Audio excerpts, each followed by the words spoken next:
সাইয়েদনা জিবরিল কোরআন নিয়ে এসেছেন, ফলে উনি হয়েছেন শ্রেষ্ঠ ফেরেশতা।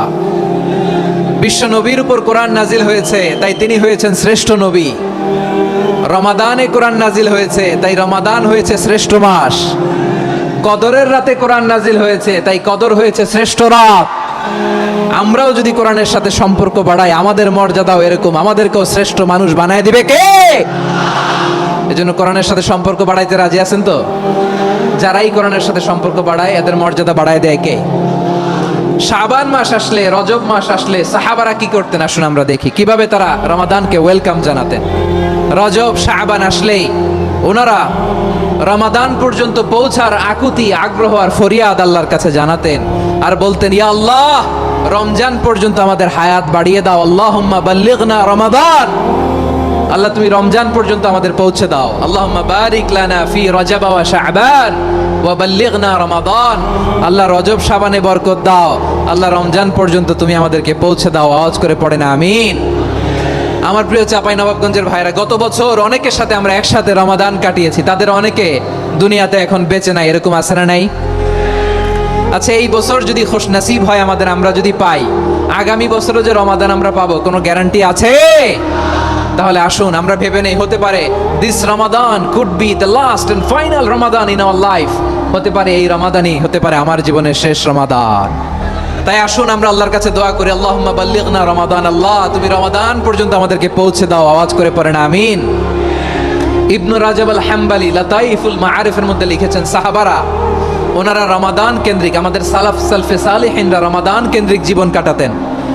ওনারা রমজান আসার 6 মাস আগে আল্লাহর কাছে দোয়া করতেন, আল্লাহ রমজান পর্যন্ত পৌঁছে দাও। রমজান চলে যাওয়ার পরে বাকি 6 মাস আল্লাহর কাছে দোয়া করতেন, আল্লাহ এই রমাদানে যে ইবাদত করেছি, ইবাদতগুলো তুমি কবুল করে নাও। সুবহানাল্লাহ।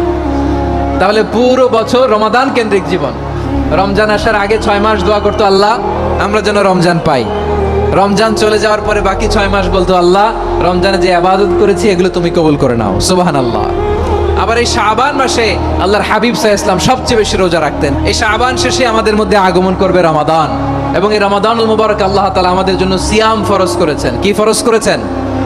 তিনি সূরাতুল বাকারার 183 নম্বর আয়াতে ইরশাদ করছেন, রাব্বুল আলামিন বলেন, ইয়া আইয়ুহাল্লাযীনা আমানু কুতিবা আলাইকুমুস সিয়ামু কামা কুতিবা আলাল্লাযীনা মিন ক্বাবলিকুম লাআল্লাকুম তাত্তাকুন। আল্লাহ বলেন, ও বিশ্বাসীরা শোনো শোনো, তোমাদের জন্য সিয়ামকে ফরজ করা হয়েছে, ঠিক যেমন ভাবে তোমাদের পূর্ববর্তী উম্মতদের উপরও সিয়ামকে ফরজ করা হয়েছিল, লাআল্লাকুম তাত্তাকুন, যাতে করে তোমরা সবাই মুত্তাকি হতে পারো। সুবহানাল্লাহ বলেন, যাতে করে তোমরা আল্লাহ সচেতন হতে পারো। তাহলে সিয়ামকে, এই সামনে যে রমাদান আসতেছে আমার প্রিয় ভাইয়েরা, এই পুরো রমাদান ব্যাপী সিয়াম সাধন করা, সিয়াম পালন করাকে আমাদের জন্য ফরজ করে দিয়েছে কে? এটা শুধু আমাদের উপরই ফরজ না, আমাদের আগে যত জাতিগোষ্ঠী এই পৃথিবীতে এসছে সবার উপরে সিয়াম পালনকে ফরজ করেছে কে? তবে ধরনটা ভিন্ন ছিল, এক এক জাতিগোষ্ঠীর জন্য এক এক ধরনের ছিল।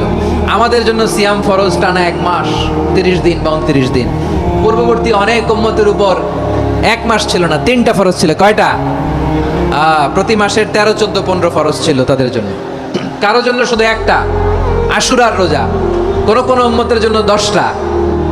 কোন কোন উম্মতের জন্য রোজা ফরজ ছিল মৌনতার রোজা, আরবিতে বলে সওমুল ইনসাত, মানে সারাদিন খেতে পারবে, পান করতে পারবে, স্ত্রীর সাথে মেলামেশা করতে পারবে, কিন্তু কথা বলতে পারবে না। কথা বললেই তাদের রোজা ভেঙে যেতে পারেন। সুবহানাল্লাহ, কি অদ্ভুত ব্যাপার! মৌন সম্মতির রোজা। যেমনটি সাইয়্যিদাতুনা মারিয়াম আলাইহিস সালাম বলেছেন, ইন্নী নাযারতু লির-রাহমানি সাওমা ফালান উকাল্লিমাল ইয়াওমা ইনসিয়া। তিনি বলেছেন, আজকে আমি রহমানের জন্য, মানে আল্লাহর জন্য রোজা মানত করেছি, আজকে আমি কারোর সাথে কথা বলতে পারবো না। তো রোজা রাখলে কথা বলতে পারবে না কেন? কারণ ওই শরীয়তে রোজার বিধান ছিল সকাল থেকে সন্ধ্যা খেতে পারবেন, পান করতে পারবেন, কিন্তু কথা বলতে পারবেন না। কথা বললেই রোজা ভেঙে যেত। সুবহানাল্লাহ বলেন। তাহলে সব জাতিগোষ্ঠীর উপরে রোজা ফরজ ছিল, কিন্তু ধরনটা ভিন্ন ছিল।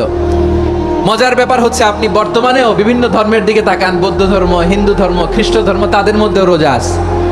ইংরেজরা, খ্রিস্টানরা এটাকে বলে ফাস্টিং। কি বলে? ফাস্টিং।